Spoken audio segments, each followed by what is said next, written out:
Nous n'emmenons pas les pauvres dans les endroits haut de gamme. Tu restes à la maison. Kate prononça ces mots tout en mettant ses boucles d'oreilles devant le miroir du couloir. Je restais paralysé dans l'entrée du salon, mon tablier encore sur moi, incapable de croire ce que je venais d'entendre. Ma belle-fille était radieuse dans cette robe couleur vin qui lui allait parfaitement. Michael se tenait juste à côté d'elle, finissant d'ajuster sa cravate, sans même me regarder ni dire un mot. C'était vendredi soir. Il se préparait à aller au restaurant de grillade le plus exclusif de la ville, le grand dîner de famille que nous avions planifié depuis des semaines. Ou du moins c'est ce que j'avais cru. Car maintenant, debout devant eux, les mains tremblantes, je réalisais que je n'avais jamais fait partie du plan. Je n'avais jamais vraiment été invité. J'étais juste la stupide qui avait donné l'argent quand Michael me l'avait demandé il y a 3 mois. Kate se tourna vers moi et me regarda de haut en bas avec ses yeux froids qu'elle utilisait toujours quand elle voulait me blesser. C'est un endroit pour les gens de classe, Eleanor. Nous ne pouvons pas nous présenter avec toi habillé comme ça. Que vont penser les personnes importantes là-bas?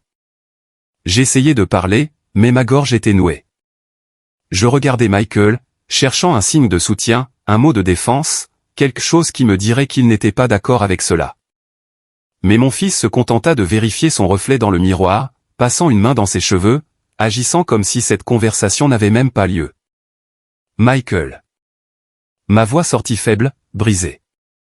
Je pensais que nous y allions tous. Tu m'avais dit que c'était une fête de famille.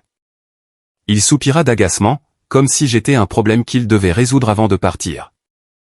Maman, nous en avons déjà parlé. Le restaurant a un code vestimentaire très strict. Tu n'as pas les vêtements appropriés pour ce genre d'endroit. Mais je peux changer. Je peux mettre autre chose. Il ne s'agit pas seulement des vêtements, Kate m'interrompit en prenant sa pochette de créateur sur le canapé. Il s'agit de savoir comment se comporter, de savoir quelle fourchette utiliser, de savoir de quoi parler avec les gens de la haute société. Tu ne corresponds tout simplement pas à cet environnement. Et honnêtement, nous ne voulons pas être embarrassés ce soir. Les mots me frappèrent comme des pierres. L'un après l'autre, chacun plus lourd que le précédent. Des pauvres. Tu ne corresponds pas. Embarrassé. Tout ce que j'avais été pour eux se résumait à cela. J'étais une gêne qu'ils devaient cacher.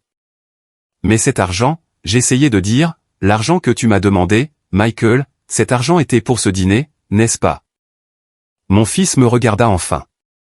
Il y avait de l'inconfort dans ses yeux, mais il y avait aussi autre chose. Quelque chose qui ressemblait beaucoup à de l'indifférence. Oui, maman, et nous l'apprécions. C'est pourquoi nous t'expliquons cela à l'avance. Nous ne voulons pas que tu aies l'air ridicule à te préparer pour rien. Kate s'approcha de moi. Je pouvais sentir son parfum coûteux. Le même parfum que je lui avais acheté pour Noël. Écoute, Eleanor, je sais que cela peut sembler dur, mais c'est la vérité.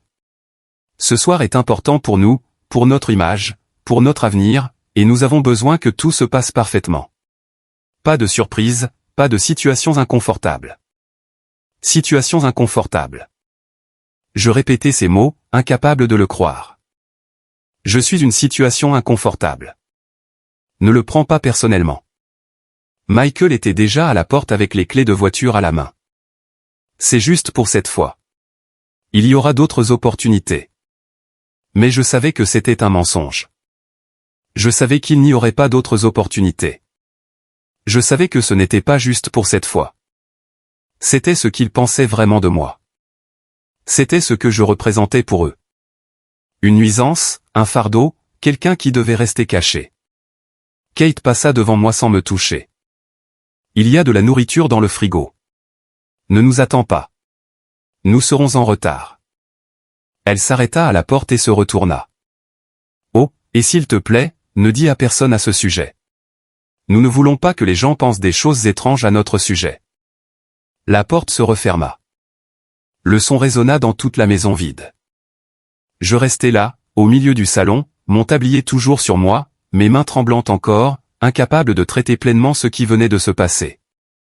La maison sombra dans le silence, un silence si dense que je pouvais entendre ma propre respiration rauque. J'écoutais le bourdonnement du réfrigérateur, le tic-tac de l'horloge murale, le craquement des vieilles planches de plancher. Chaque son me semblait amplifié dans ma solitude. Je marchais lentement vers la fenêtre du salon. Dehors, je pouvais voir la voiture s'éloigner dans la rue, les feux arrière disparaissant dans l'obscurité de la nuit, emportant mon fils, emportant mon argent, emportant ma dignité. Je m'appelle Eleanor Davis. J'ai 65 ans. J'ai passé 40 ans de ma vie à nettoyer les maisons des autres pour donner à mon fils une vie meilleure. J'ai travaillé jusqu'à ce que mes mains soient couvertes de callosité et que mes genoux ne fonctionnent plus correctement. J'ai tout sacrifié. Mes rêves, ma jeunesse, ma santé, tout pour que Michael puisse aller à l'université, pour qu'il puisse avoir de nouveaux vêtements. Pour qu'il ne manque jamais de rien. Et maintenant, j'étais ici seul dans ma propre maison, exclu de ma propre famille, traité comme des ordures par les personnes même qui avaient tout grâce à moi. Je m'assis sur le canapé, le même canapé où Michael s'endormait quand il était enfant. Le même canapé où je lui lisais des histoires avant de dormir. Le même canapé où j'avais passé tant de nuits à coudre ses vêtements pour qu'il ait l'air présentable à l'école. Tout me semblait si lointain maintenant, comme si c'était une autre vie. Une autre Eleanor. Une Eleanor qui croyait encore que l'amour d'une mère était suffisant. Les larmes commencèrent à tomber, silencieuses, lourdes, roulant sur mes joues ridées sans contrôle.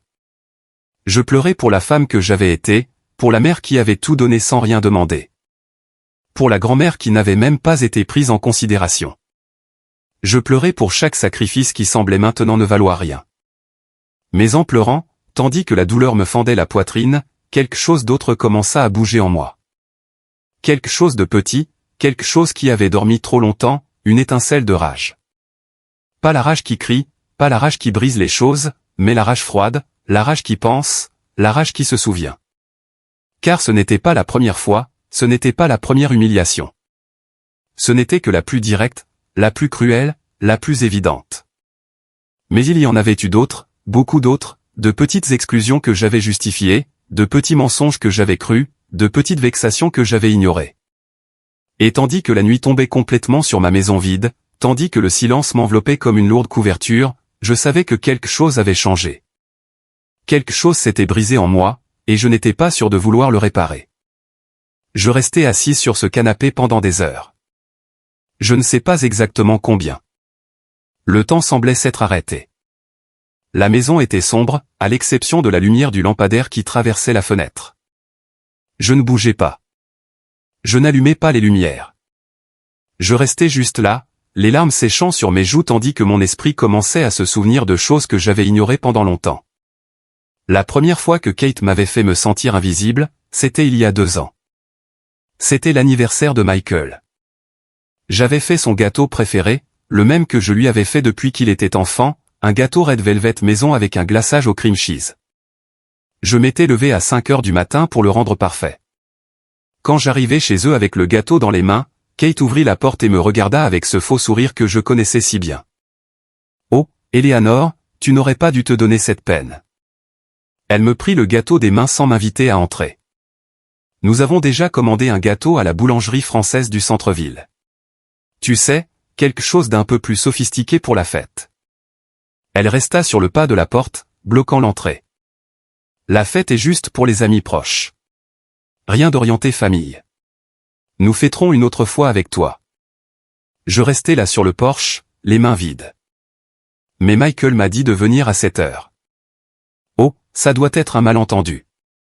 Kate était déjà en train de refermer la porte. Nous t'appellerons demain, d'accord ? Ils n'appelèrent jamais. Et quand je demandai à Michael quelques jours plus tard, il dit simplement que c'était une réunion de dernière minute avec ses partenaires commerciaux, que ce n'était rien d'important. Je le crus, ou je voulus le croire, parce qu'il était plus facile de croire que c'était un malentendu que d'accepter que mon propre fils m'avait menti. Puis ce fut la fête des mères l'année dernière. Michael m'avait promis que nous passerions la journée ensemble, qu'il m'emmènerait déjeuner quelque part de bien. Je me préparais avec ma meilleure robe, la robe bleu clair que j'avais achetée en solde il y a des années, mais qui était encore présentable. Je me coiffai soigneusement. Je mis même un peu de rouge à lèvres. Je m'assis dans le salon à l'attendre, à partir de 11 heures du matin. J'attendis jusqu'à 14 heures, puis jusqu'à 16 heures, puis jusqu'à 18 heures. Le téléphone sonna à 19 heures. C'était Michael. Sa voix semblait joyeuse. Trop joyeuse. Maman, désolé. Quelque chose est arrivé à la dernière minute avec les parents de Kate. Nous avons dû aller bruncher avec eux. Tu sais à quel point sa famille est très stricte avec les traditions. Mais Michael, aujourd'hui c'est la fête des mères. Tu me l'as promis. Je sais, maman, je sais. Je me rattraperai la semaine prochaine. Je te le promets. Il ne se rattrapa jamais. Et je ne me suis jamais plainte parce que les bonnes mères ne se plaignent pas. Les bonnes mères comprennent. Les bonnes mères pardonnent. Ou du moins c'est ce que je me disais chaque fois que ma poitrine me faisait mal à cause de son indifférence. Après cela, ce fut Noël.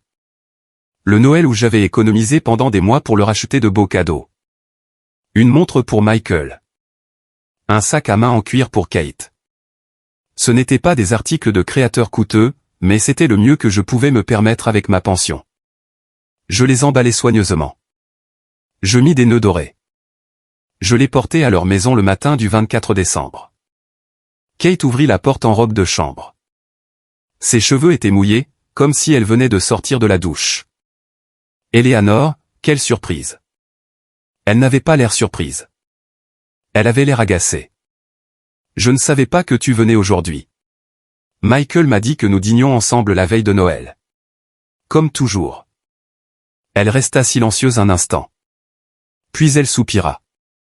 Eleanor, cette année, nous avons décidé de passer Noël seuls. Tu sais, commencer nos propres traditions en couple. J'espère que tu comprends.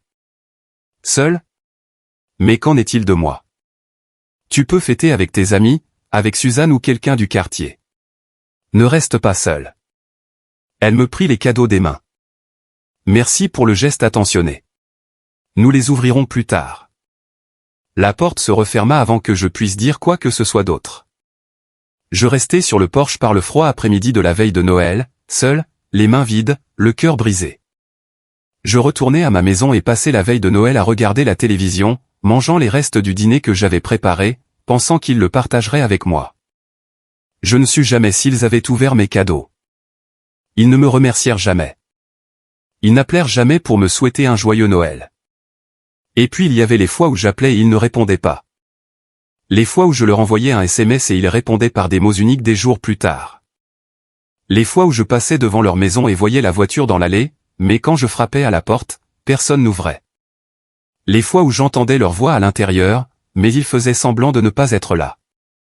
Je me levai du canapé et me dirigeai vers la cuisine. J'allumai la lumière et me versai un verre d'eau. Mes mains tremblaient toujours. J'ouvris le réfrigérateur et vis la nourriture que Kate avait mentionnée. Un récipient avec des restes de quelque chose qui n'avait même pas l'air appétissant.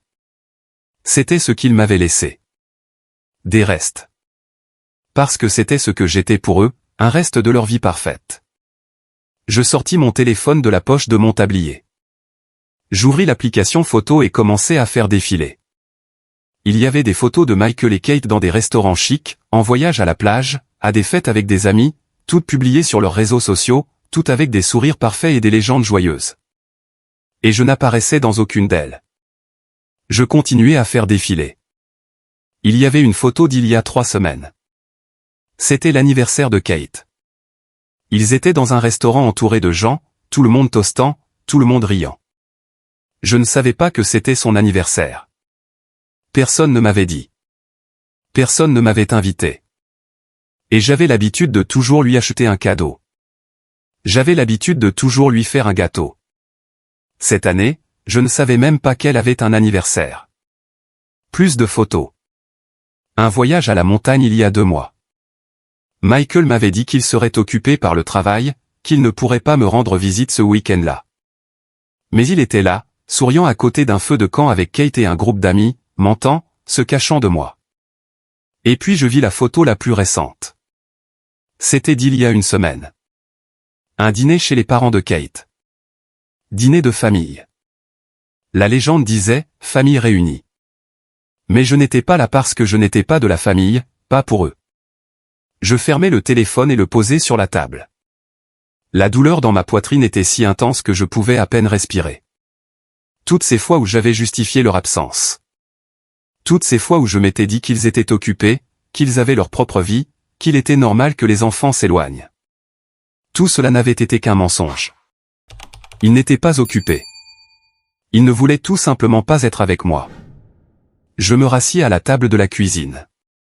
La même table où j'avais préparé des milliers de repas pour Michael. La même table où je l'avais aidé avec ses devoirs tout en luttant moi-même avec les problèmes de mathématiques. La même table où nous avions pris le petit déjeuner ensemble tous les matins pendant 18 ans. Maintenant, cette table ne me rappelait que tout ce que j'avais perdu. Je pensais à toutes les fois où Kate avait fait des commentaires sur mes vêtements. Eleanor, tu devrais renouveler ta garde-robe. Ces robes sont très démodées. Ou sur ma maison. Ce quartier n'est plus ce qu'il était. Tu devrais penser à déménager dans quelque chose de plus petit. Ou sur ma façon de parler. Eleanor, quand nous sommes en public, essaie de ne pas trop parler de ton travail de femme de ménage. Les gens ne sont pas intéressés par ce genre de choses. Je restais toujours silencieuse. Je hochais toujours la tête. J'essayais toujours de changer pour lui faire plaisir parce que je pensais que si je faisais tout correctement, si j'essayais assez fort, elle m'accepterait. Il m'accepterait. Mais maintenant, je réalisais que cela n'avait jamais été suffisant. Cela ne le serait jamais. Parce que le problème n'était pas moi. Le problème était qu'ils avaient honte de moi. Je regardais l'horloge murale. Il était 22 heures. Il devait être au steakhouse en ce moment, assis à une table élégante, mangeant des plats coûteux, riant avec des gens importants, tandis que j'étais ici seul, exclu, oublié, avec l'argent que je leur avais moi-même donné il y a 3 mois. Cet argent, $3000 que j'avais économisé pendant des années. Chaque dollar gagné avec ma sueur, avec mes mains craquelées à force de frotter les sols, avec mes genoux douloureux à force de m'agenouiller pour nettoyer les salles de bain des autres. Michael m'avait dit qu'il en avait besoin pour un investissement important, que c'était urgent, qu'il me rembourserait bientôt. Je lui avais tout donné sans poser de questions parce qu'on ne dit pas non à ses enfants. Parce que les mères donnent sans rien attendre en retour. Mais maintenant je connaissais la vérité. Cet argent n'avait pas été pour un investissement. Cet argent avait été pour ce dîner, pour cette célébration luxueuse dont j'étais exclu. Mon propre argent payait mon humiliation. Je me levai et me dirigeai vers ma chambre. J'ouvris le tiroir de ma table de chevet et en sortis le carnet où je tenais mes comptes. Je tournai les pages d'une main tremblante. Tout y était écrit. Chaque dollar que j'avais prêté à Michael au cours des 5 dernières années. $2000 pour l'acompte de la voiture. $5000 pour la rénovation de sa maison. $1000 pour ses vacances l'année dernière. Et maintenant c'est $3000 pour le dîner, $11000 au total. $11000 qu'il n'avait jamais remboursé. $11000 qu'il ne rembourserait probablement jamais parce que les enfants ne remboursent pas les mères. Parce que les mères sont censées donner par amour, sans rien attendre en retour. Je refermai le carnet et le remis dans le tiroir. Les larmes tombèrent à nouveau. Mais cette fois, ce n'étaient pas seulement des larmes de tristesse. C'étaient des larmes de rage, d'impuissance, de déception, de toute la douleur accumulée au fil des ans, trouvant enfin une issue. Je me regardai dans le miroir de ma coiffeuse. Je vis une femme de 65 ans au visage fatigué, avec de profondes rides autour des yeux, aux cheveux gris, mal coiffée, vêtue de vêtements vieux et usés. Je vis la femme que Kate voyait, la femme pauvre, la femme embarrassante, la femme qui ne correspondait pas. Mais je vis aussi autre chose. Je vis la femme qui avait survécu à 40 ans de labeur. La femme qui avait élevé un fils seul. La femme qui avait tout sacrifié par amour. Et cette femme ne méritait pas cela. Cette femme valait plus que le traitement qu'elle recevait. Je restai longtemps devant le miroir. Regardant cette femme fatiguée qui me regardait. Une femme qui avait permis tout cela. Une femme qui avait accepté chaque humiliation la tête baissée. Une femme qui avait cru que l'amour inconditionnel signifiait tout permettre. J'éteignis la lumière de ma chambre et retournai au salon. Je m'assis à nouveau sur le canapé et laissai le silence m'envelopper. Mais cette fois, le silence était différent. Ce n'était pas le silence de la douleur. C'était le silence de la clarté. Le silence qui vient quand on cesse enfin de se mentir à soi-même. Ils m'avaient effacé de leur vie. Pas d'un coup. Pas avec une dispute. Pas avec des mots durs. Ils l'avaient fait lentement, avec de petits mensonges, avec des excuses crédibles, avec des promesses qu'ils n'avaient jamais tenues. Il m'avait effacé comme on efface un vieux dessin, avec patience, avec soin, jusqu'à ce qu'il ne reste que la feuille blanche. Et je les avais laissés faire. J'avais justifié chaque mensonge. J'avais pardonné chaque oubli. J'avais avalé chaque affront parce que j'avais peur. Peur d'être laissé seul. Peur de perdre le seul fils que j'avais. Peur d'admettre que peut-être mon sacrifice n'avait rien signifié pour lui. Je repris mon téléphone. J'ouvris la galerie de photos.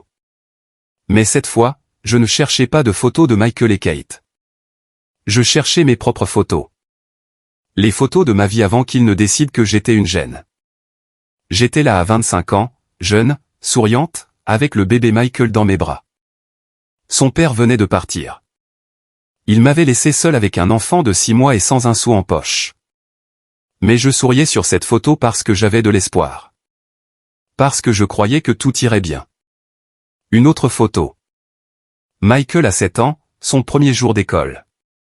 J'étais accroupi à côté de lui. Mon uniforme de femme de ménage dépassait du pull que j'avais mis pour l'accompagner.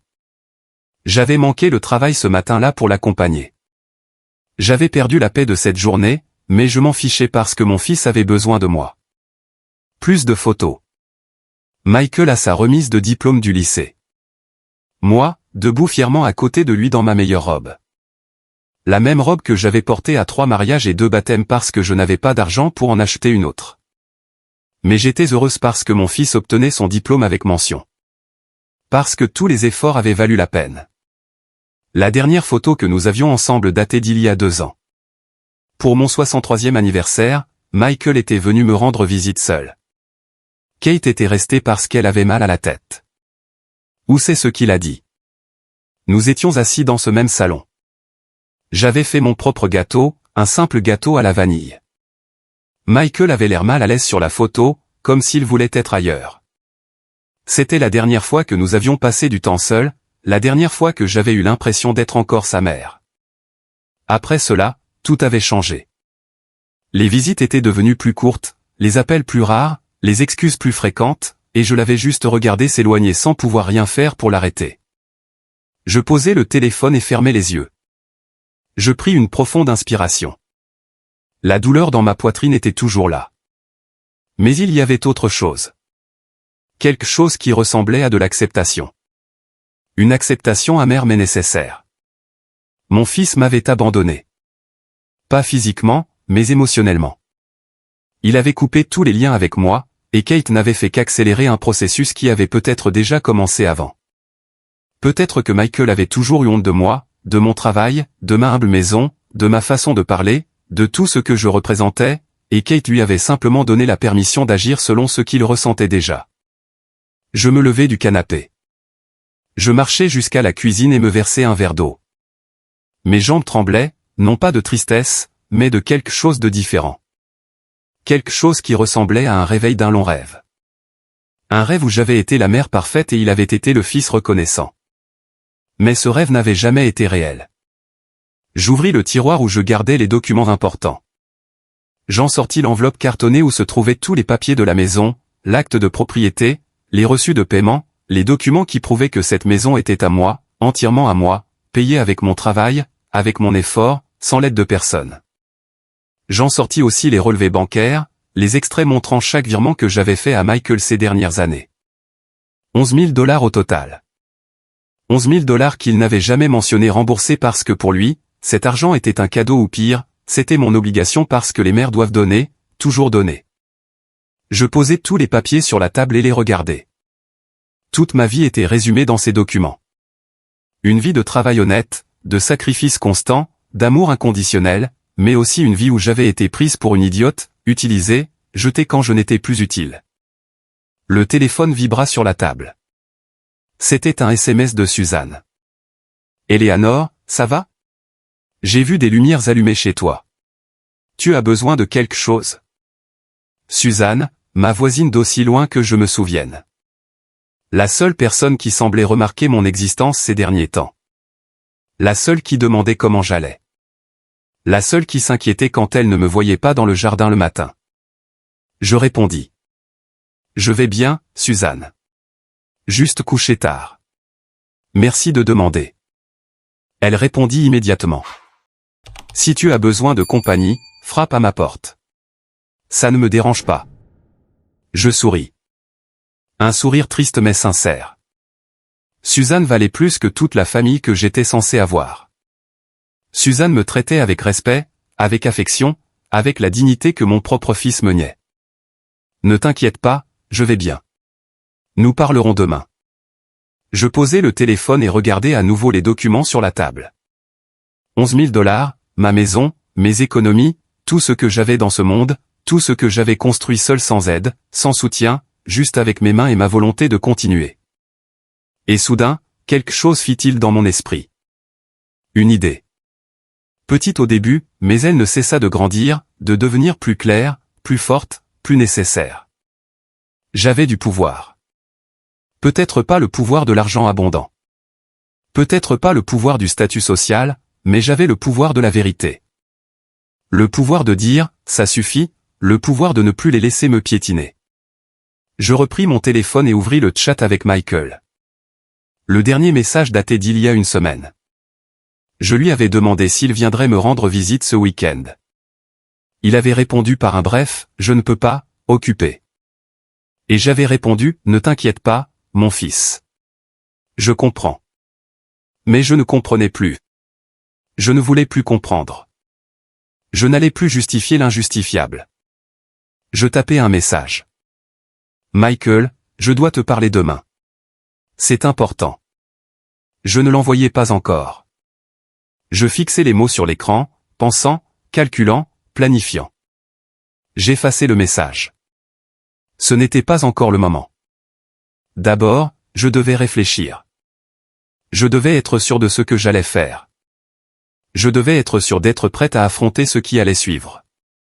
Je me rassis à table. Je pris une feuille de papier et un stylo. Je commençai à écrire, à noter, à organiser mes pensées. Chaque humiliation, chaque mensonge, chaque promesse non tenue, chaque dollar prêté et jamais rendu. Tout était écrit sur ce papier. Ce n'était pas pour montrer à qui que ce soit. C'était pour que j'aie de la clarté, pour ne pas me laisser convaincre par de jolies paroles quand je devrais enfin les confronter, car je connaissais Michael. Je connaissais sa capacité à me faire sentir coupable, sa façon de tordre les choses. Alors, il semblait que c'était moi qui exagérais. Mais cette fois, cela n'allait pas marcher. Cette fois, j'avais tout clair, tout documenté, tout dans mon esprit d'une manière ordonnée et précise. Je finis d'écrire et pliai le papier. Je le mis dans le tiroir avec les documents importants. Je regardai l'horloge. Il était 23h30. Il devait encore être au restaurant. S'amusant, riant, dépensant mon argent, célébrant sans moi. Je marchai jusqu'à la fenêtre. La rue était sombre et vide. Seul le son des grillons rompait le silence de la nuit. L'air froid passait par les fissures de la vieille fenêtre. Je devais la réparer. Mais je n'avais jamais assez d'argent pour les réparations parce que je donnais toujours de l'argent à Michael pour ces choses importantes. Je pensais à toutes les choses que j'avais cessé de faire pour moi-même. Le dentiste que je n'avais pas vu depuis 2 ans parce que je n'avais pas l'argent. Les nouvelles lunettes dont j'avais besoin mais que je repoussais toujours. Le médicament contre la tension artérielle que je n'achetais parfois pas entièrement parce que c'était trop cher.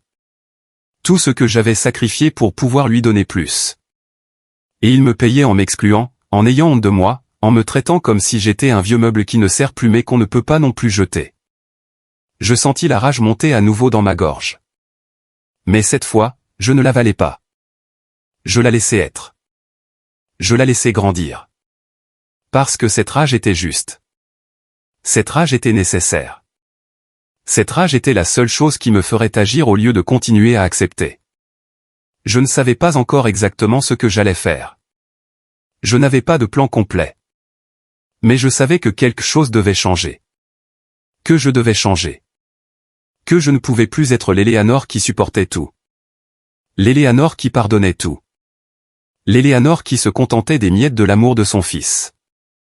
Je m'éloignai de la fenêtre et éteignis les lumières de la maison. Je montai dans ma chambre. Je m'allongeai sur le lit sans changer de vêtements, fixant le plafond dans l'obscurité, pensant, planifiant, attendant l'arrivée du lendemain. Parce que demain tout serait différent. Demain, je commencerai à retrouver ma dignité. Demain, je cesserai d'être invisible et ils allaient devoir me voir. Qu'ils le veuillent ou non, je me réveillais tôt, plus tôt que d'habitude. La lumière de l'aube entrait à peine par la fenêtre de ma chambre. J'avais peu dormi, peut-être 3 ou 4 heures. Mais je me sentais étrangement éveillé, alerte, comme si mon corps savait que quelque chose d'important allait se produire. Je sortis du lit et me dirigeai vers la cuisine. Je préparais du café, le même café que d'habitude. Mais ce matin, il avait un goût différent. Ou peut-être était-ce moi qui étais différente. Je m'assis à table, la tasse chaude entre les mains, et regardai par la fenêtre. Le quartier commençait à se réveiller. Monsieur Ramsay sortait les poubelles. Madame Lucie arrosait ses plantes. Tout restait pareil, mais j'avais changé. J'étais sur le point de me lever quand j'entendis le bruit d'une voiture se garer devant ma maison. Je regardai l'horloge. Il était 7h30 du matin, trop tôt pour des visiteurs. Je jetai un coup d'œil par la fenêtre et vis une voiture noire que je ne reconnaissais pas. Un homme en costume sortit du véhicule. Il portait une mallette.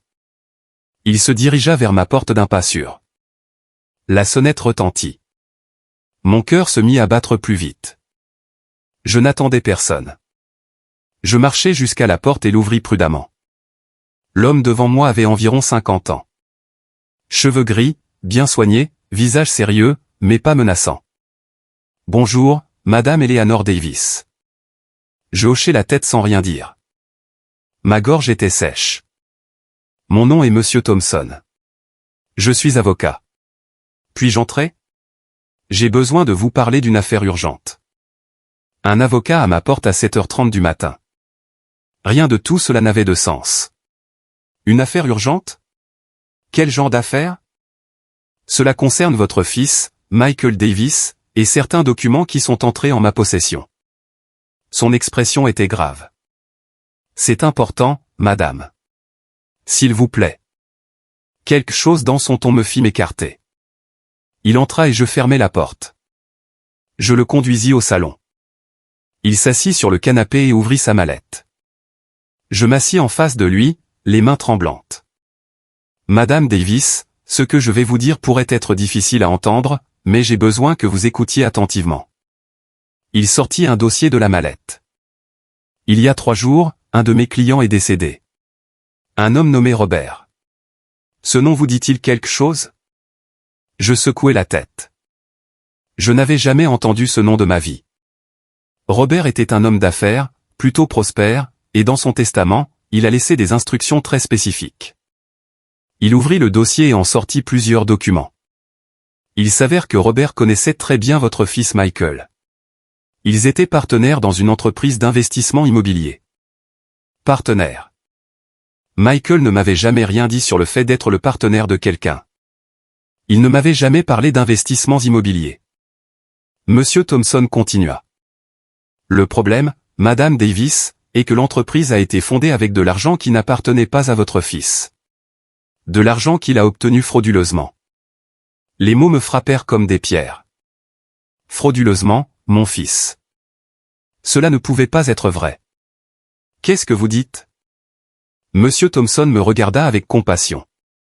Votre fils a utilisé votre identité pour contracter des prêts, de gros prêts, en utilisant cette maison comme garantie sans votre consentement. Le monde s'arrêta. La maison, ma maison, la maison que j'avais payée pendant plus de 30 ans. La maison qui était la seule chose qui m'appartenait vraiment. C'est impossible. Je n'ai jamais rien signé.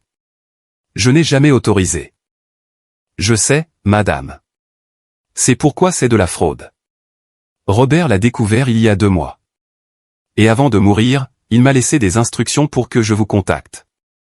Il voulait que vous connaissiez la vérité. Il sortit d'autres papiers du dossier. Voici des copies des documents. 3 prêts différents. Tous utilisant cette propriété comme garantie. Tous avec votre signature falsifiée. Je pris les papiers d'une main tremblante. C'était là. Mon nom, mon adresse, ma signature. Mais je n'avais pas signé cela. Je n'avais jamais vu ces documents de ma vie. Cela totalise $85 000, Madame Davis. $85 000 de dette. qui sont à votre nom. Si cela n'est pas payé, la banque peut saisir la maison. Je ne pouvais plus respirer. 85 000 $. Ma maison en péril. Mon fils, mon propre fils avait fait ça. Pourquoi, fut tout ce que je pus dire. Pourquoi ferait-il ça? Monsieur Thompson soupira. D'après ce que Robert m'a dit, votre fils vit bien au-delà de ses moyens. La voiture de luxe, la maison rénovée, les restaurants chers. Il entretient tout cela avec de l'argent emprunté. Et quand il n'a plus pu obtenir de prêt à son nom, il a utilisé le vôtre. Les larmes commencèrent à tomber. Mais cette fois, ce n'étaient pas des larmes de tristesse. C'étaient des larmes de rage, de trahison, d'une douleur si profonde qu'elle n'avait pas de nom. Et pourquoi me dites-vous cela? Qu'est-ce que vous y gagnez? Robert était un homme compliqué, mais il avait des principes. Quand il a découvert ce que Michael avait fait, il a voulu vous protéger. Avant de mourir, il a remboursé 2 de ses dettes. Il reste 25 000 $ en suspens. Il sortit un autre document, et il a laissé ce fonds pour couvrir ce montant, mais seulement si vous acceptez de confronter votre fils. Si vous acceptez de le dénoncer légalement. Le dénoncer. Mon propre fils. Le mot sonnait impossible. Je ne peux pas faire ça. C'est mon fils. Madame Davis, si vous ne faites rien, vous perdrez votre maison, et votre fils continuera à faire ça. Il continuera à utiliser d'autres personnes. Il continuera à mentir. Il continuera à détruire des vies. Monsieur Thompson se pencha en avant. Robert voulait vous donner une porte de sortie, mais vous devez agir. Je restais silencieuse, regardant les documents, lisant les chiffres. 85 000 $. Ma maison hypothéquée sans ma permission. Des années de paiement mensuel que je n'avais jamais effectués, mais qui étaient enregistrés à mon nom. Tout était un mensonge. Tout était une fraude. Et mon fils était responsable. Combien de temps ai-je pour décider? Les paiements sont dus dans 3 semaines. S'ils ne sont pas couverts, la procédure de saisie commencera automatiquement. Monsieur Thompson referma le dossier. Je sais que c'est beaucoup à traiter, mais j'ai besoin que vous compreniez la gravité de la situation. Il se leva du canapé. Il sortit une carte de sa poche et me la tendit. C'est mon numéro. Appelez-moi quand vous serez prête à parler, mais ne tardez pas trop. Le temps presse. Je le conduisis à la porte. Il partit sans rien dire d'autre. Je fermai la porte et restai là, la carte dans une main et les documents dans l'autre. Sentant mon monde s'effondrer complètement, je retournai au salon comme un zombie. Je m'assis sur le canapé. J'ouvris les documents et commençai à les lire un par un. Chaque page était pire que la précédente. Des prêts contractés il y a 2 ans. Des paiements jamais effectués. Des intérêts accumulés. Des menaces de saisie, tout à mon nom. Tout à mon insu. Et puis je vis quelque chose qui me glaça le sang. Dans l'un des documents, il y avait une adresse email, un compte qui était censé être le mien, mais que je n'avais jamais créé. Et il y avait un numéro de téléphone, un numéro qui n'était pas le mien. Michael avait créé une fausse identité à mon nom. Il avait falsifié ma signature. Il avait utilisé mes données. Et il avait fait tout ça. Tout en me regardant dans les yeux et en m'appelant « maman ». Je pris mon téléphone d'une main tremblante. Je composai le numéro de Michael. Ça sonna 1 fois, 2 fois, 3 fois. Finalement, il répondit. Sa voix semblait fatiguée. Il était probablement rentré tard hier soir du restaurant. Maman, quoi de neuf? Il est vraiment tôt. Je ne savais pas par où commencer. Les mots se coincèrent dans ma gorge. Michael, j'ai besoin que tu viennes chez moi maintenant. Maintenant? Maman, je viens de m'endormir il y a 2 heures. Ça ne peut pas attendre? Non, ça ne peut pas attendre. Viens maintenant ou je viens chez toi. Il y eut un silence de l'autre côté. Tu vas bien? Tu as l'air bizarre. Viens maintenant. Je raccrochai avant qu'il puisse dire quoi que ce soit d'autre. Je m'assis sur le canapé, regardant les documents, attendant. Le temps semblait passer lentement. Chaque minute était une éternité. Chaque seconde me donnait plus de temps pour penser, pour traiter, pour sentir la rage grandir en moi. 40 minutes plus tard, j'entendis la voiture se garer. La portière du conducteur s'ouvrit. Des pas sur le chemin, la clé tournant dans la serrure. Michael entra. Il portait un t-shirt froissé et un survêtement. Il avait l'air décoiffé. Agacé. « Maman, qu'est-ce qui est si urgent que ça ne pouvait pas attendre ?» Je ne dis rien. Je lui tendis juste les documents. Il les prit avec une expression confuse. Il commença à lire et je vis son visage changer. D'abord de la confusion, puis de la reconnaissance, puis de la panique, puis du calcul. Ses yeux parcouraient rapidement les pages. Ses mains commencèrent à trembler légèrement. « Maman, je peux expliquer. » « Expliquer ?» Ma voix sortit plus froide que je ne l'attendais. Plus ferme, plus forte. Il posa les documents sur la table. Il passa les mains dans ses cheveux. « C'est compliqué. J'allais te le dire, mais je n'ai pas trouvé le bon moment. » « Tu n'as pas trouvé le bon moment pour me dire que tu as hypothéqué ma maison sans ma permission, que tu as falsifié ma signature, que tu m'as endetté de 85 000 $? Ce n'est pas si simple. J'avais besoin de cet argent pour un investissement. Un investissement qui allait nous rapporter beaucoup d'argent à tous. J'allais te payer. J'allais tout rembourser. Quand, Michael? Quand allais-tu le rembourser? Avant ou après qu'ils aient pris ma maison? Il resta silencieux, regardant le sol comme un enfant pris en flagrant délit de mensonge. Mais ce n'était pas un enfant. C'était un homme de presque 40 ans qui avait trahi sa propre mère. Michael resta debout devant moi, la tête baissée, sans voix. Le silence entre nous était si lourd. Je pouvais le sentir presser ma poitrine. J'attendis. J'attendis qu'il dise quelque chose. N'importe quoi qui pourrait expliquer l'inexplicable. Maman. Il commença mais s'arrêta. Il s'assit sur le canapé en face de moi et se couvrit le visage de ses mains. Tout a dérapé. Je pensais pouvoir gérer ça. Gérer ça? Ma voix sortit plus forte que je ne l'avais voulu. Gérer ça? Michael, tu as falsifié ma signature. Tu as utilisé ma maison sans ma permission. Tu m'as mis en danger de tout perdre. Et tu appelles ça gérer ça? C'était un investissement sûr. Robert me l'avait promis. Il a dit, en 6 mois, nous aurions le double de l'argent. J'allais tout te rembourser avec des intérêts. Tu allais être mieux que jamais. Robert est mort, Michael. Et il a laissé des instructions à son avocat pour qu'il me contacte parce qu'il savait ce que tu avais fait. Il savait que c'était une fraude. Michael releva brusquement la tête. Ses yeux étaient rouges. Monsieur Thompson est venu ici. Qu'est-ce qu'il vous a dit? Il m'a dit la vérité. Quelque chose que tu n'as jamais fait. Je me levai du canapé et commençai à faire les 100 pas comme un animal en cage. Monsieur Thompson ne sait rien. Il veut juste créer des problèmes. Robert et moi avions un accord. Un accord privé. Un accord qui incluait l'utilisation de ma propriété sans mon consentement? Je ramassai les documents sur la table. Voici tout. 3 prêts, 85 000 $, ma signature sur chacun, une signature que je n'ai jamais écrite. J'allais te le dire, je le jure. Mais tout est arrivé si vite et puis les choses ne se sont pas passées comme prévu. Le marché s'est effondré. Les investissements ont été perdus. Et quand j'ai voulu arranger ça, il était déjà trop tard. Quand, Michael, quand allais-tu me le dire?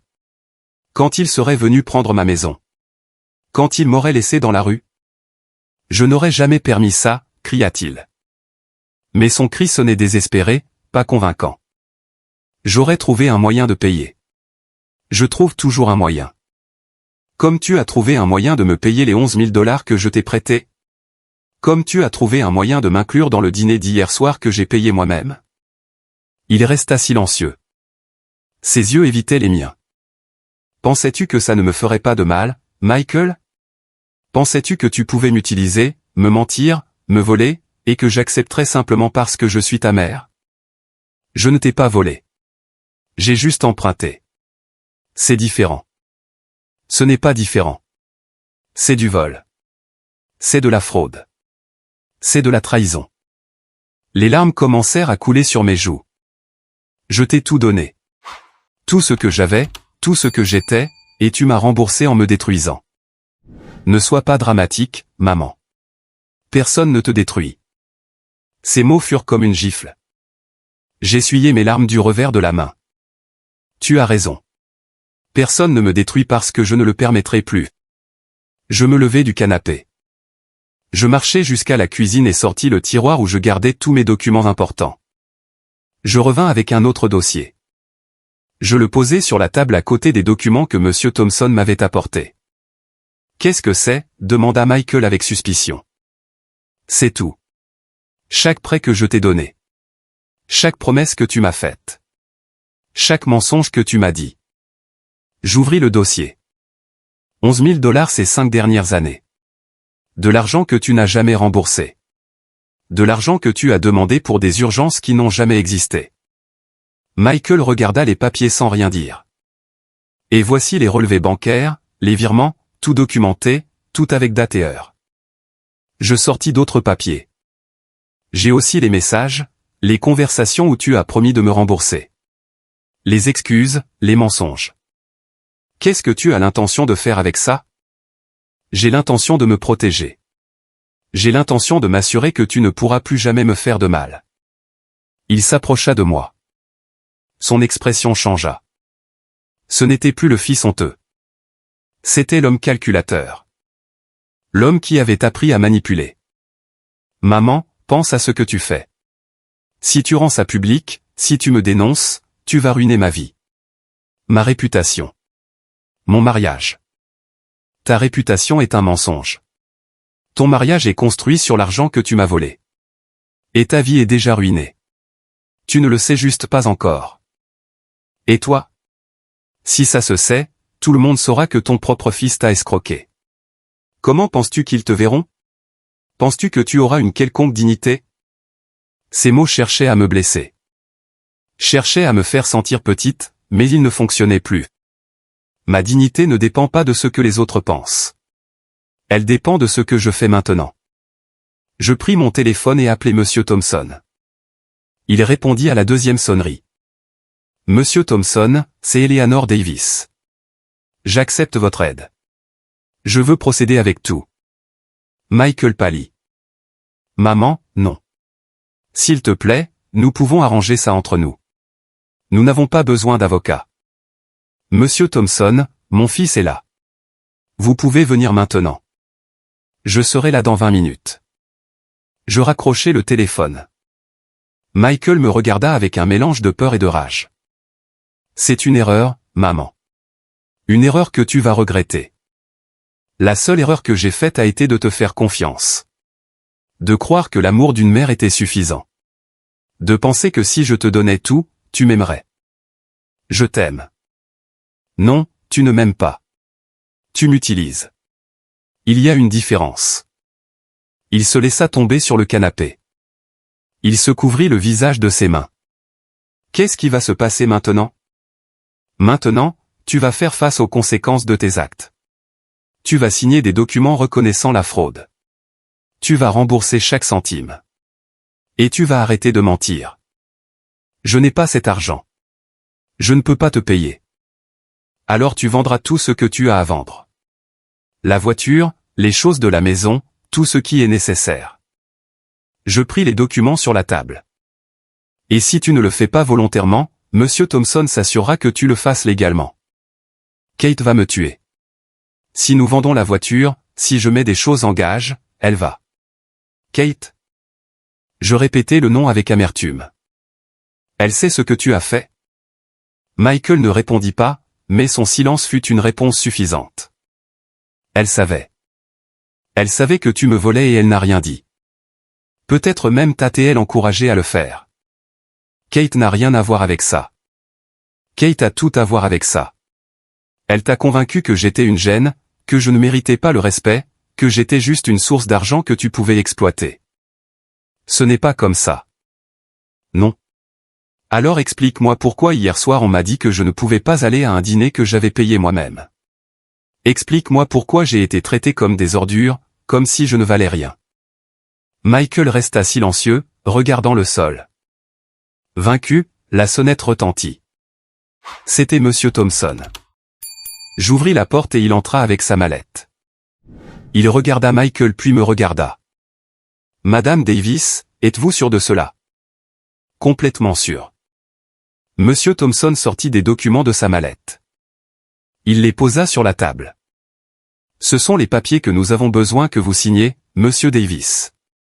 Reconnaissance de dette, engagement de payer, et renonciation à toute réclamation sur la propriété de votre mère. » Michael regarda les papiers sans les toucher.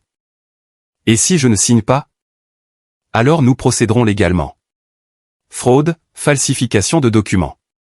Vous pourriez faire entre 5 et 10 ans de prison. C'est de l'extorsion. Non, Monsieur Davis. C'est de la justice. Vous avez commis un crime. Maintenant, vous devez en répondre. » Monsieur Thompson lui poussa les papiers. « Vous pouvez le faire de la manière facile ou de la manière difficile. C'est vous qui décidez. » Michael prit les papiers d'une main tremblante. Il les lut lentement. Chaque page semblait peser plus lourd sur lui que la précédente. Finalement, il leva les yeux vers moi. « Si je signe ça, vous me pardonnez ?» La question me brisa le cœur. Mais je n'étais plus l'Éléanore qui pardonnait tout sans conséquence. « Si tu signes ça, je te donne l'opportunité de corriger ton erreur. Le pardon viendra plus tard, quand tu auras prouvé que tu le mérites. » Il prit le stylo que Monsieur Thompson lui tendait. Sa main tremblait alors qu'il signait chaque document un par un, reconnaissant sa culpabilité, s'engageant à payer, renonçant à tout droit sur ma propriété. Quand il eut fini, Monsieur Thompson ramassa les papiers et les remit dans sa mallette. « Vous avez 6 mois pour payer la dette restante. Si vous ne le faites pas, nous procéderons à la saisie de vos propres biens. » Michael hocha la tête sans rien dire. Il se leva du canapé, marcha vers la porte. Il s'arrêta et me regarda une dernière fois. « Je suis désolé, maman. Je suis désolé aussi, Michael. Désolé que tu en sois arrivé là. Désolé de ne pas t'avoir mieux éduqué. » Il quitta la maison sans dire un mot de plus. Monsieur Thompson attendit qu'il parte puis se tourna vers moi. « Vous avez fait ce qu'il fallait, Madame Davis. Je sais que c'était difficile. La chose la plus difficile que j'ai jamais faite de ma vie. Mais maintenant, vous êtes protégé. Votre maison est en sécurité et votre fils devra apprendre à être responsable. » Il sortit un autre document de sa mallette. C'est la preuve du paiement que Robert a effectué avant de décéder. 60 000 $ sont couverts. Votre fils doit les 25 000 $ restants. Je pris le document. 60 000 $. Un homme que je ne connaissais même pas avait payé ma dette alors que mon propre fils l'avait créée. Pourquoi Robert a-t-il fait ça? Pourquoi m'a-t-il aidé? Monsieur Thompson sourit tristement. Robert avait ses propres démons, mais à la fin de sa vie, il voulait faire quelque chose de bien. Il voulait protéger quelqu'un d'innocent. Vous étiez cette personne. Il me tendit une lettre. Il vous a laissé ceci. Il a dit de la lire quand tout serait fini. Monsieur Thompson me dit au revoir et quitta la maison. Je restai seul avec la lettre dans les mains. Je l'ouvris d'un doigt tremblant. L'écriture était claire, ferme. Chère Madame Davis, nous ne nous connaissons pas, mais j'ai connu votre fils et j'ai vu ce qu'il vous a fait. J'ai vu comment il vous a utilisé, comment il a menti à votre sujet, comment il a eu honte de la femme qui lui a tout donné. Et je ne pouvais pas rester silencieux. Cet argent n'efface pas ce qu'il a fait. Mais j'espère qu'il vous apportera la paix. J'espère qu'il vous donnera la force de vous défendre parce que vous méritez le respect. Vous méritez la dignité. Vous méritez le véritable amour, pas le faux amour que votre fils vous offre. Avec admiration, Robert. Les larmes tombèrent sur le papier. Mais cette fois, ce n'étaient pas des larmes de douleur. C'étaient des larmes de soulagement, de gratitude, d'espoir. Un étranger m'avait vu, m'avait valorisé, m'avait protégé plus que mon propre fils ne l'avait jamais fait. Je pliai soigneusement la lettre. Je la gardai avec tous les documents. Ma maison était en sécurité. Mon avenir était protégé. Et pour la première fois depuis des années, je sentais que je pouvais respirer.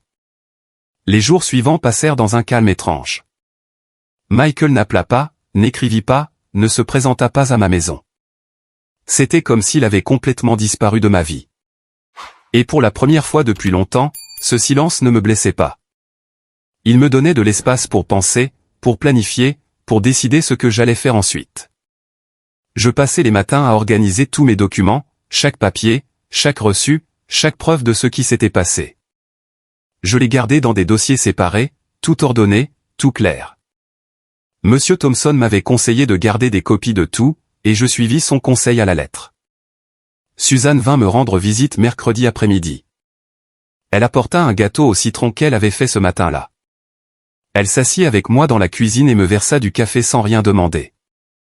Mais je savais qu'elle était curieuse, qu'elle avait remarqué la voiture de Monsieur Thompson, qu'elle avait vu Michael quitter ma maison avec un visage bouleversé.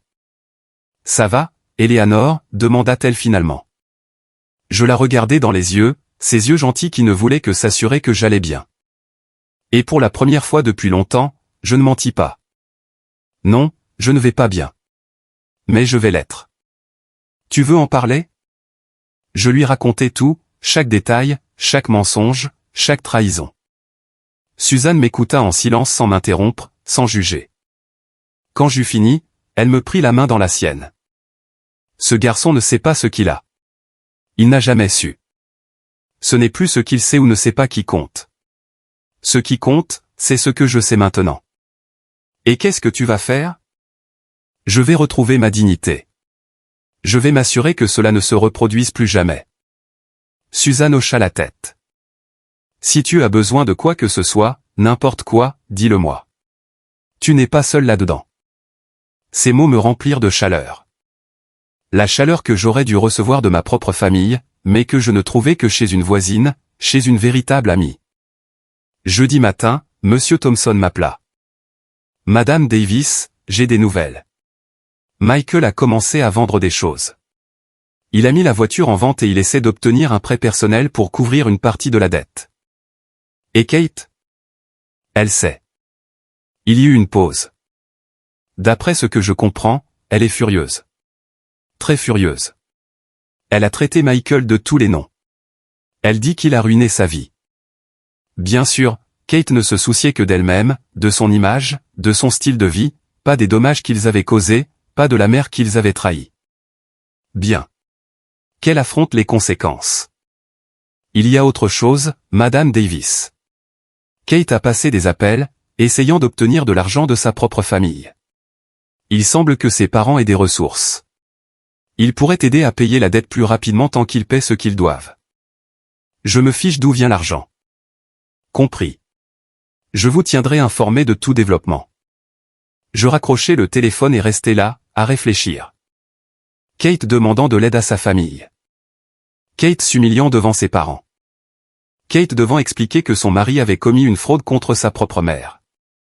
Il y avait une certaine justice poétique dans tout cela. Mais je ne ressentais aucune satisfaction. Je ne ressentais aucune joie pour sa souffrance. Je ressentais juste un vide. Le vide de savoir que mon fils avait choisi cette femme plutôt que moi.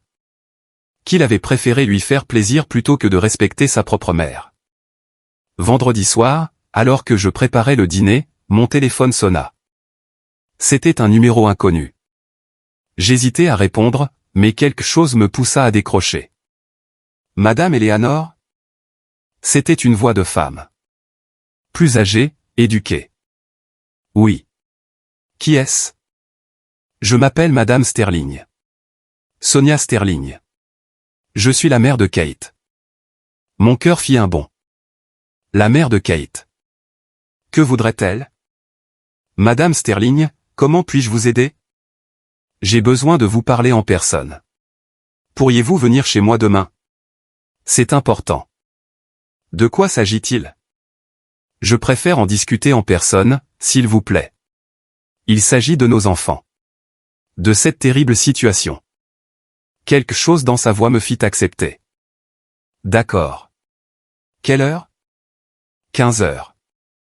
D'accord, je vous enverrai l'adresse par SMS. J'acceptai et raccrochai. Que voudrait la mère de Kate? Viendrait-elle pour la défendre, pour m'attaquer, pour me demander de tout pardonner et d'oublier ce qui s'était passé? Cette nuit-là, je dormis à peine. Je me tournai et me retournai dans mon lit, pensant à toutes les possibilités, préparant ce que je dirais, répétant les réponses. Je n'allais pas me laisser manipuler. Je n'allais permettre à personne de me faire sentir coupable d'avoir voulu me protéger.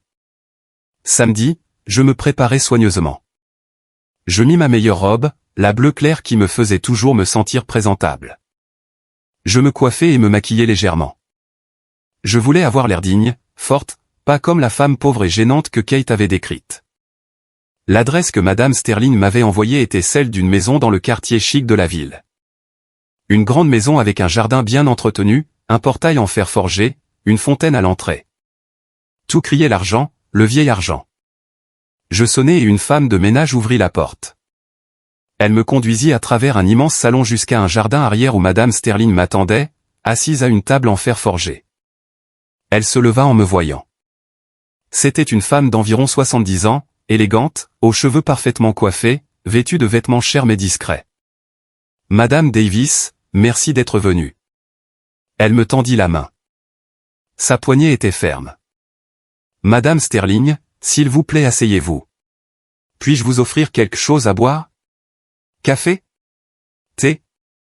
Un café, c'est bien. » Elle fit signe à la femme de ménage qui disparut à l'intérieur. Nous nous assîmes face à face. Sonia me regarda avec une expression que je ne pouvais déchiffrer. Ce n'était pas de l'hostilité, mais ce n'était pas non plus de la chaleur. « Je sais que c'est gênant pour nous deux, commença-t-elle, mais j'avais besoin de vous parler. J'avais besoin de vous rencontrer. » Me rencontrer? Oui. Parce que ma fille m'a dit beaucoup de choses à votre sujet. Et franchement, je voulais voir si elles étaient vraies. Je sentis mon corps se crisper. Quel genre de choses? Kate m'a dit que vous étiez une femme difficile, que vous demandiez toujours de l'argent, que vous étiez manipulatrice, que vous utilisiez la culpabilité pour contrôler Michael. Sonia marqua une pause.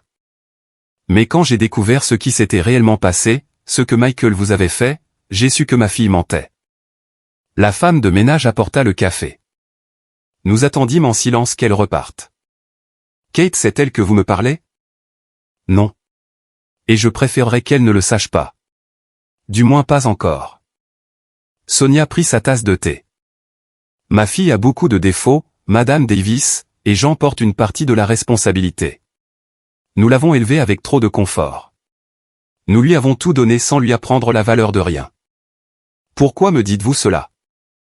Parce que je veux que vous sachiez que tout le monde dans ma famille n'est pas comme elle. Parce que je veux m'excuser pour le mal que ma fille vous a causé.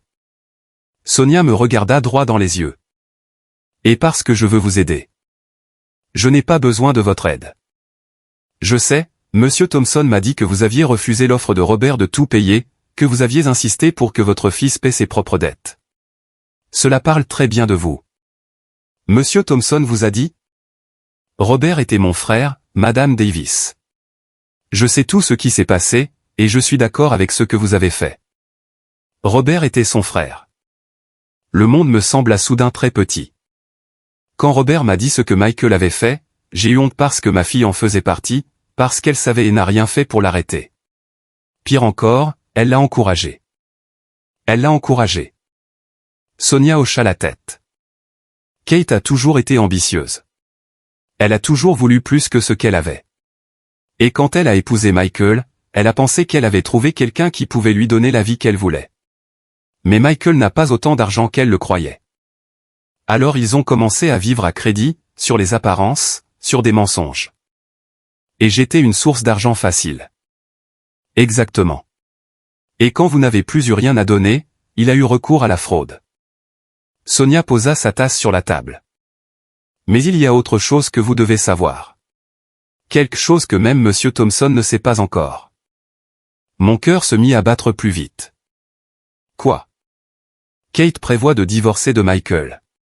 Elle a déjà parlé avec un avocat. Elle veut garder tout ce qu'elle peut avant que les saisies ne commencent. Elle veut le laisser sans rien et sortir propre de cette situation. Les mots me frappèrent comme un train. Kate abandonnant Michael, le laissant seul dans ce désastre après l'avoir poussé à le causer. Quand? Très bientôt. Elle attend juste le bon moment. Le moment où elle pourra causer le plus de dégâts. Pourquoi me dites-vous cela? Parce que vous êtes sa mère. Et malgré tout ce qu'il vous a fait, je sais que vous l'aimez toujours. Et j'ai pensé que vous deviez le savoir. Sonia se pencha en avant. Aussi, parce que je veux vous proposer quelque chose. Quel genre de proposition? Mon mari et moi paierons la dette de Michael, les 25 000 $ entiers, mais avec des conditions. Je ne veux pas de votre charité. Ce n'est pas de la charité. C'est un investissement. Un investissement pour que Michael apprenne sa leçon sans que Kate ne lui prenne tout. Sonia poussa l'enveloppe vers moi. Et vous, vous récupérez votre maison sans dette et la possibilité de récupérer votre fils si vous le souhaitez toujours. Je pris l'enveloppe. À l'intérieur se trouvait un chèque, 25 000 $ et des documents légaux. Tout était préparé. Tout était prêt à signer. Pourquoi faites-vous cela? Pourquoi aider le mari de votre fille si vous savez qu'ils vont divorcer?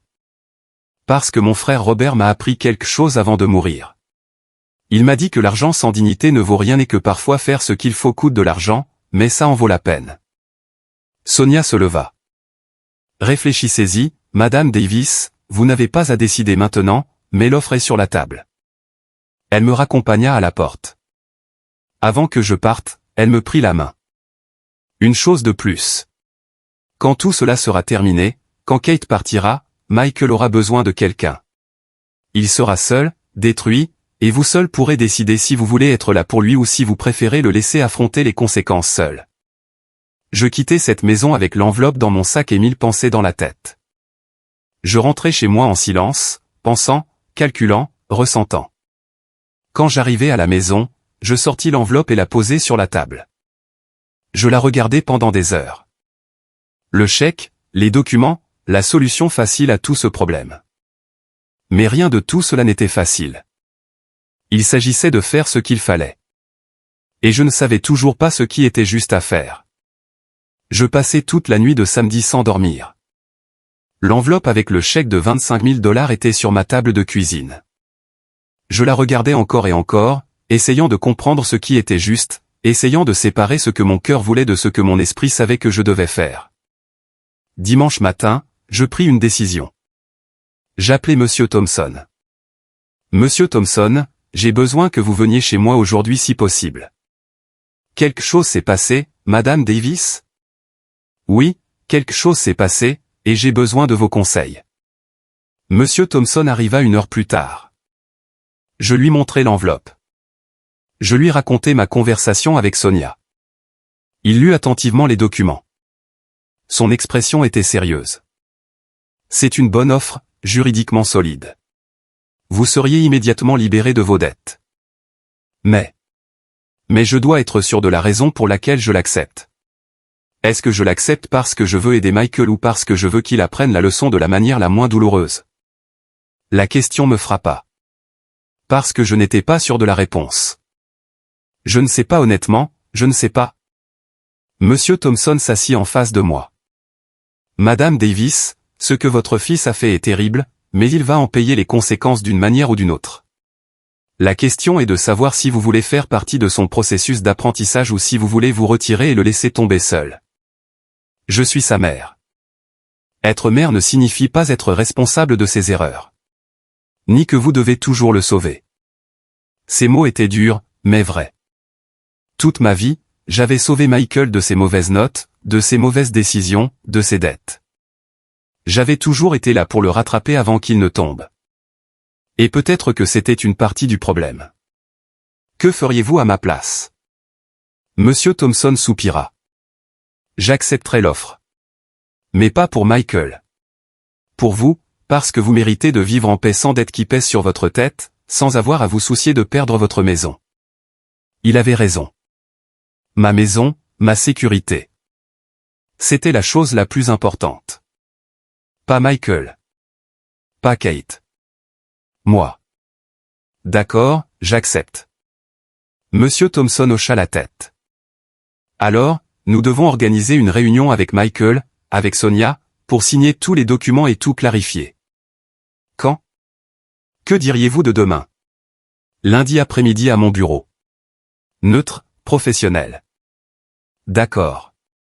Monsieur Thompson se leva. Je notifierai toutes les parties. Et Madame Davis, préparez-vous. Michael ne sera pas content quand il découvrira que les parents de Kate paient sa dette.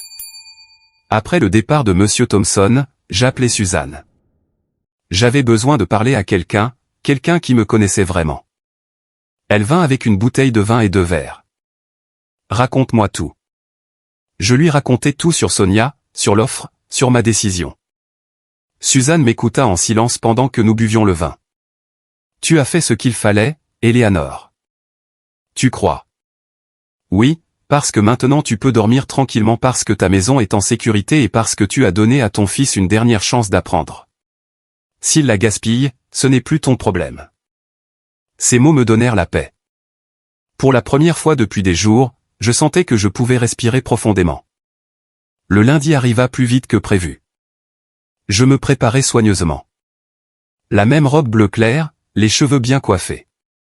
Je voulais avoir l'air forte, digne, en contrôle. J'arrivai au bureau de Monsieur Thompson à 3 heures précises. Sonia était déjà là, assise dans la salle d'attente avec son mari, un homme plus âgé aux cheveux complètement blancs, l'expression sérieuse mais gentille. Ils se levèrent en me voyant. Madame Davis. Voici mon mari, Albert Sterling. Albert me tendit la main. C'est un plaisir de vous rencontrer. Je regrette que ce soit dans ces circonstances. Moi aussi. Monsieur Thompson sortit de son bureau. Entrez, s'il vous plaît. Michael est sur le point d'arriver. Nous entrâmes dans une salle de conférence, une longue table en bois, des chaises en cuir, tout très professionnel, très sérieux. Nous nous assîmes, Sonia et Albert d'un côté, moi de l'autre, Monsieur Thompson en bout de table. 5 minutes plus tard, Michael entra. Il avait l'air terrible. De profonds cernes sous les yeux, des vêtements froissés, les cheveux en désordre, comme s'il n'avait pas dormi depuis des jours. Il s'arrêta net en voyant les parents de Kate. Qu'est-ce qu'ils font ici? Asseyez-vous, Michael. La voix de Monsieur Thompson était ferme. Nous devons parler. Michael s'assit lentement. Ses yeux allèrent de moi à Sonia et Albert. Confus, effrayé. Monsieur Thompson posa les documents sur la table. Monsieur et Madame Sterling ont proposé de payer votre dette, les 25 000 $ entiers. Mais il y a des conditions. Michael regarda Sonia. Pourquoi feriez-vous cela? Parce que malgré tout, tu es le mari de notre fille. Et parce que ta mère ne mérite pas de continuer à souffrir pour tes erreurs, dit Sonia d'une voix calme mais ferme. Mais ce n'est pas un cadeau. C'est un prêt que tu vas nous rembourser avec des intérêts en 3 ans. Je ne comprends pas. Albert se pencha en avant. C'est simple. Nous payons la dette à ta mère. Elle est libre de toute obligation. Tu nous dois. Et si tu ne paies pas, nous engagerons des poursuites judiciaires. Sans pitié, sans considération familiale. Michael pâlit. Et Kate, elle sait tout ça? Non. Et elle n'a pas besoin de le savoir. Sonia lui poussa les papiers. C'est entre toi, nous, et ta mère. Kate n'a rien à voir là-dedans. Mais je savais que Kate avait tout à voir là-dedans. Elle était la raison de tout cela. Elle était celle qui avait planté la graine de la honte, du mépris, de la trahison. Il y a autre chose que tu devrais savoir, Michael, dis-je enfin. Tout le monde me regarda. Ta femme prévoit de divorcer de toi très bientôt. Et quand elle le fera, elle va essayer de garder tout ce qu'elle peut. Le visage de Michael s'effondra complètement. Quoi? Comment tu sais ça? Parce que ta belle-mère me l'a dit. Parce qu'elle sait quel genre de personne est sa fille. Michael regarda Sonia, cherchant un démenti, mais elle se contenta de hocher la tête. C'est vrai. Kate a déjà engagé un avocat. Elle a déjà tout planifié. Elle attend juste le moment parfait pour te quitter. Michael se couvrit le visage de ses mains. Ses épaules tremblèrent. Je ne sais pas s'il pleurait ou s'il essayait juste de traiter toutes les informations. Alors c'est ça. J'ai tout perdu. Pas tout. Ma voix sortit plus douce que prévu. Tu as encore l'opportunité de faire les choses correctement, de payer tes dettes, d'apprendre, de changer. Il leva les yeux. Ses yeux étaient rouges, remplis de larmes. Vous me pardonnez, maman? La question que j'attendais. La question à laquelle j'avais répété la réponse 1000 fois dans mon esprit. Je te pardonne, Michael. Mais le pardon n'efface pas les conséquences. Tu dois encore payer ce que tu dois. Tu dois encore prouver que tu as changé. Et ça va prendre du temps. Il hocha la tête. Il prit le stylo que M. Thompson lui tendait et il signa chaque document, chaque page, reconnaissant sa nouvelle dette, s'engageant à payer, acceptant les conséquences. Quand il eut fini, M. Thompson ramassa tous les papiers. Bien. C'est fait. Les sterling vireront l'argent demain, et Michael a 3 ans pour remplir sa part. Nous nous levâmes tous. Sonia et Albert se dirent au revoir. Michael resta là, perdu, brisé. Maman, je me tournai vers lui. Je peux te serrer dans mes bras. Je le regardais. Mon fils, l'enfant que j'avais élevé, l'homme qui m'avait trahi, et je vis dans ses yeux quelque chose que je n'avais pas vu depuis des années. Un regret sincère. J'ouvris les bras. Il s'approcha et me serra fort, comme quand il était enfant et avait peur du noir. Et je le tins. Sachant que ce câlin ne réparait pas tout, mais c'était un début. 2 semaines après la réunion au bureau de M. Thompson, ma vie commença à changer d'une manière inattendue. La dette fut payée. Ma maison était en sécurité. Et pour la première fois depuis des années, je pouvais dormir sans ce poids constant sur ma poitrine. Michael m'appelait tous les jours. Au début, je ne répondais pas. J'avais besoin d'espace. J'avais besoin de temps pour tout assimiler. Mais finalement, je commençais à répondre. Les conversations étaient courtes, maladroites, mais c'était quelque chose. Maman. Kate est partie, me dit-il un après-midi. Sa voix semblait creuse. Vide. Quand? Il y a 3 jours.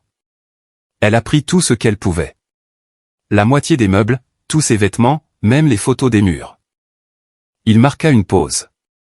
Elle a laissé les papiers du divorce sur la table de la cuisine. Je ne ressentis aucune satisfaction en entendant cela. Juste de la tristesse.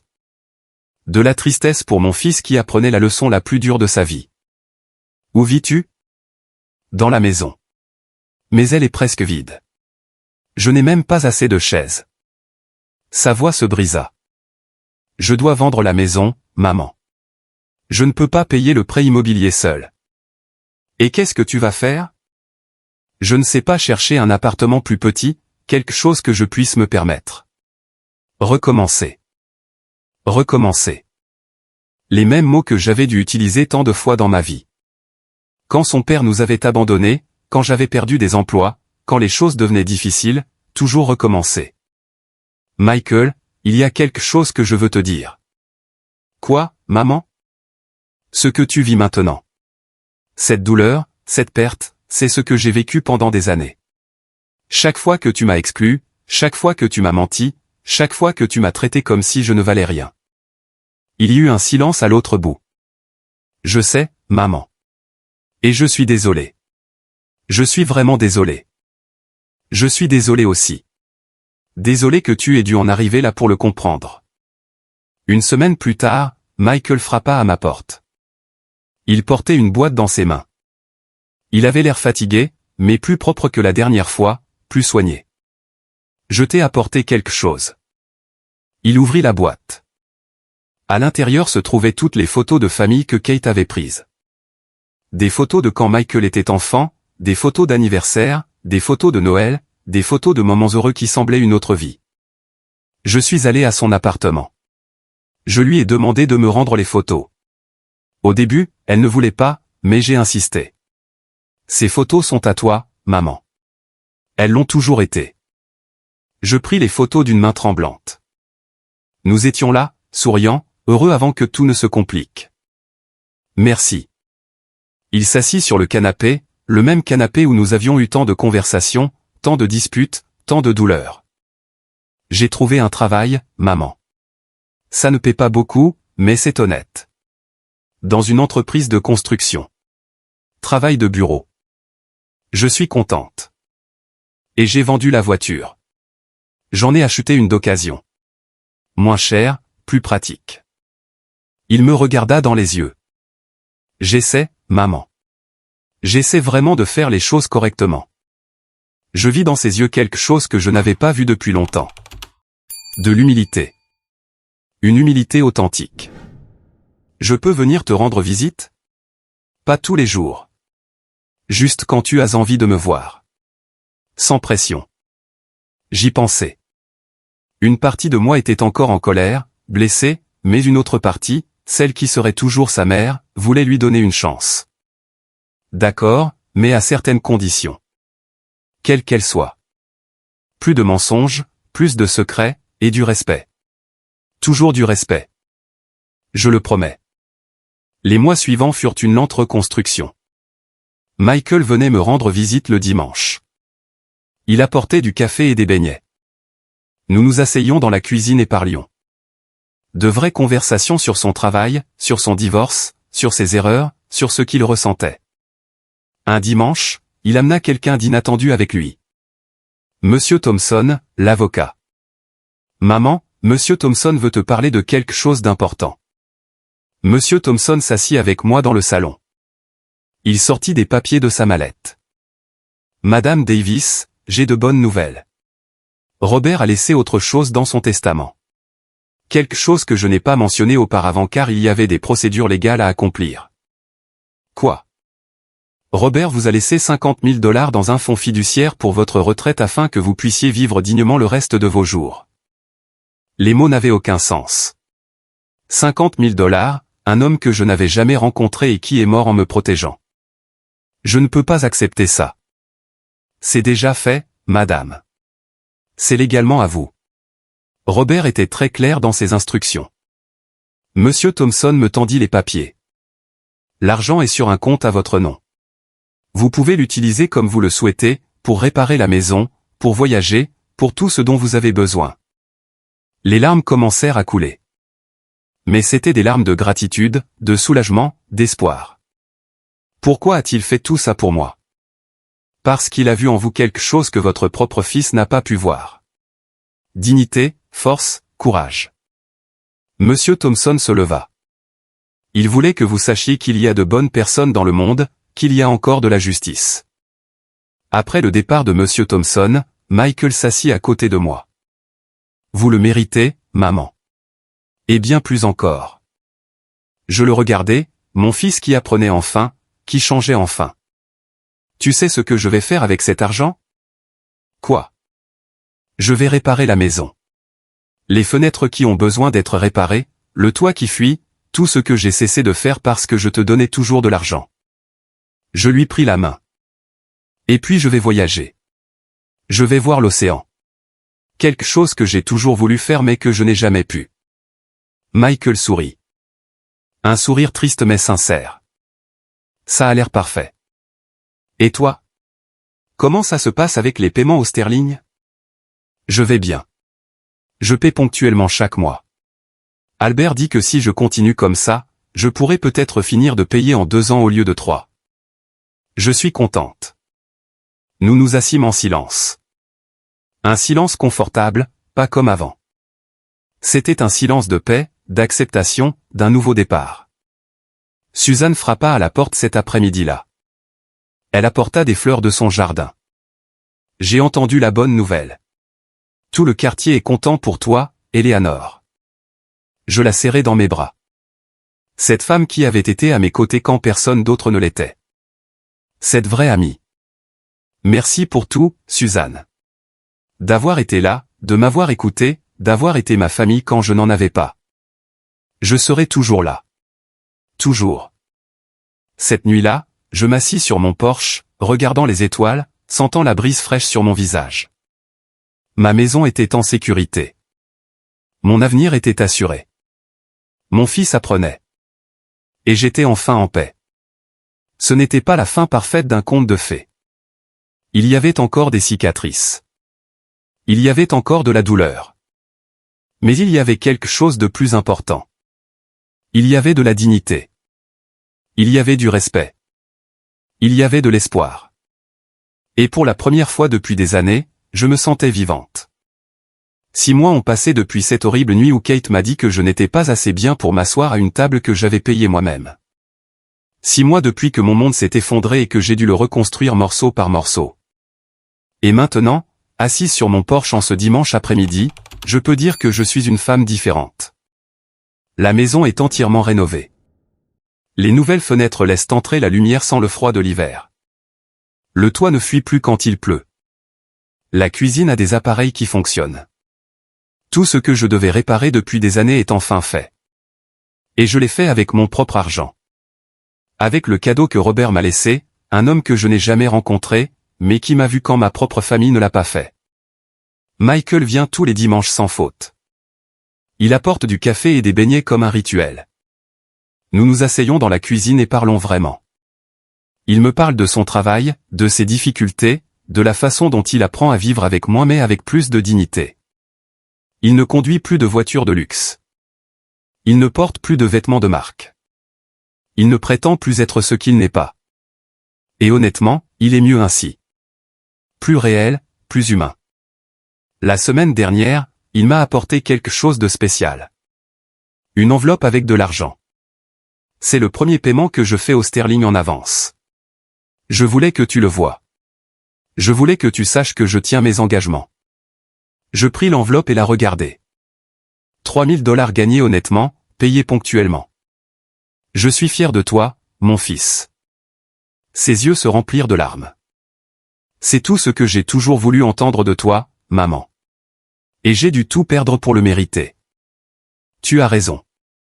Parfois, il faut tomber complètement pour apprendre à se relever correctement. Parfois, la douleur est le seul professeur que nous écoutons vraiment. Kate n'est jamais réapparue. Selon Michael, elle s'est remariée avec un homme plus âgé et très riche. Exactement ce qu'elle a toujours cherché. Je ne ressens aucune colère envers elle, juste de la pitié. Parce qu'elle ne saura jamais ce qu'est le véritable amour. Elle ne connaît que l'amour conditionné par l'argent, par le statut, par les apparences. Suzanne et moi sommes devenus inséparables. Elle est plus ma famille que n'importe quel lien de sang. La semaine dernière, nous sommes allés à la plage ensemble. Mon premier voyage en plus de 40 ans. J'ai senti le sable sous mes pieds, l'eau salée sur ma peau, le soleil sur mon visage. Et j'ai pleuré. J'ai pleuré de bonheur, de liberté, de gratitude d'être en vie. Vois, Eleanor, c'est ce que tu mérites. Ça et plus encore. Suzanne me prit la main pendant que nous marchions le long du rivage. Pas de sacrifice constant, pas de douleur éternelle, mais des moments comme ça. Elle avait raison. Toute ma vie, j'ai cru qu'être une bonne mère signifiait tout sacrifier, signifiait ne pas penser à moi, signifiait donner jusqu'à être vide. Mais je me trompais. Être une bonne mère signifie aussi enseigner par l'exemple. Et l'exemple que je donnais était celui d'une femme qui se laissait piétiner. Une femme sans limite. Une femme sans estime de soi. Maintenant, je suis différente. Maintenant, j'ai des limites claires. Maintenant, j'exige le respect. Et si je ne le reçois pas, je m'en vais. Simple. Pas avec de la rage, pas avec des cris, juste avec la clarté de savoir ce que je vaux. Monsieur Thompson me rend visite une fois par mois. Il apporte toujours du café et a toujours des histoires intéressantes de ses affaires. Nous sommes devenus amis. Il me parle de sa vie, de sa femme décédée il y a des années, de ses enfants qui vivent loin, et je lui parle de la mienne. Vous savez, Madame Davis, Robert serait très fier de vous, de la façon dont vous avez géré tout cela avec tant de dignité, tant de force. J'aurais aimé le rencontrer, le remercier personnellement. Il sait, où qu'il soit. Il sait. Sonia est également entrée dans ma vie. Elle vient prendre le thé avec moi toutes les 2 semaines. Nous parlons de nos enfants, de nos erreurs en tant que mère, de la façon dont nous essayons de faire mieux mais échouons parfois. Ma fille me déteste maintenant parce que j'ai parlé à Michael du divorce. Elle dit que je l'ai trahi. Sonia prit sa tasse de thé d'une main tremblante, mais je ne le regrette pas. J'ai fait ce qu'il fallait. Les enfants ne comprennent pas toujours quand nous agissons pour leur propre bien. Parfois, ils ne comprennent jamais. Et vous? Regrettez-vous d'avoir dénoncé Michael? J'y réfléchis. J'y réfléchis vraiment. Non, je ne le regrette pas parce que si je ne l'avais pas fait, il serait toujours le même homme, le même menteur, le même manipulateur. Maintenant, il a la chance d'être meilleur, d'être réel. Ce matin, alors que je préparais le café pour la visite de Michael, j'ai trouvé une vieille photo dans un des tiroirs. C'était il y a 30 ans. J'avais 35 ans. Michael était un petit garçon de 5 ans. Nous étions au parc, souriant. Il me serrait dans ses petits bras et je le regardais comme s'il était tout mon monde. Et il l'a été pendant si longtemps. Il était tout mon monde. Ma raison de me lever chaque jour. Ma raison de travailler jusqu'à ce que mes os me fassent mal. Ma raison d'exister. Mais c'était mon erreur. Parce qu'une personne ne peut pas être tout votre monde. Vous devez être votre propre monde. Et les autres sont des visiteurs. Certains restent, d'autres partent, mais vous, vous restez. Je remis la photo dans le tiroir. Non pas avec tristesse, mais avec acceptation. Ce garçon sur la photo n'existe plus. Et la femme qui le tenait non plus. Nous avons tous deux dû mourir un peu pour devenir qui nous sommes maintenant. La sonnette retentit. C'était Michael, ponctuel comme toujours maintenant. Il apporta le café et les beignets et autre chose. Un bouquet de fleurs pour toi, maman. Parce que c'est dimanche, et parce que je t'aime. Je pris les fleurs et les sentis. Des roses blanches. Mes préférés, il s'en souvenait. Nous nous assîmes dans la cuisine. Nous parlâmes de sa semaine, de ma semaine, des projets que chacun de nous avait. Il n'y avait plus de secrets, plus de mensonges, juste une conversation honnête entre deux personnes qui apprenaient à se connaître à nouveau. Avant de partir, il me serra dans ses bras.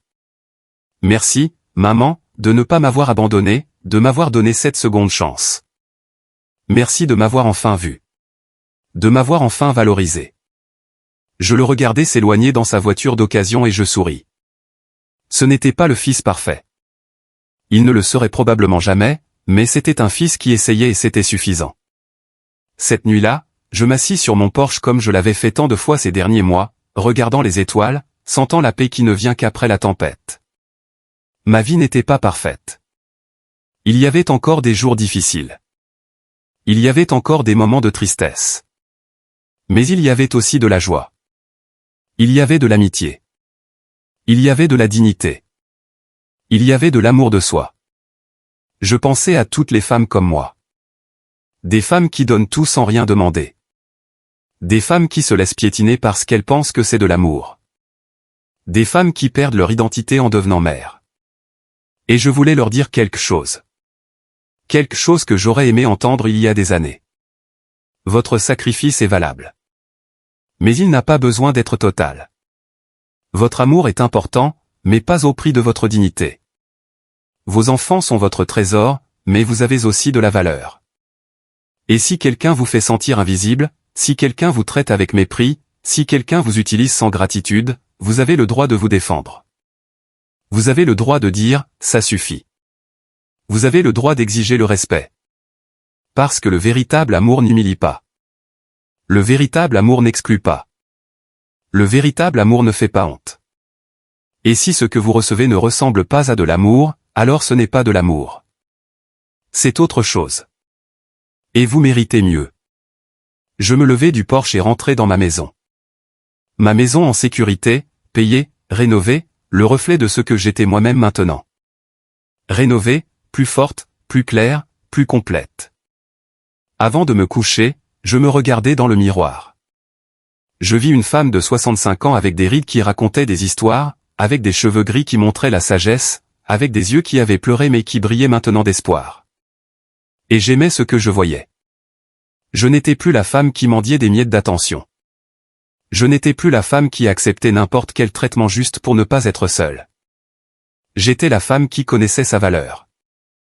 La femme qui exigeait le respect. La femme qui choisissait la paix plutôt que le drame.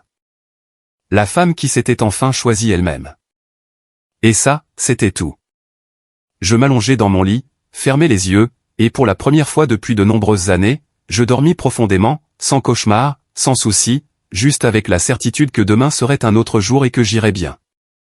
Parce que finalement, après tant de temps, j'avais appris la leçon la plus importante de toutes. Personne ne peut vous enlever votre dignité à moins que vous ne les laissiez faire. Et je ne les laissais plus faire.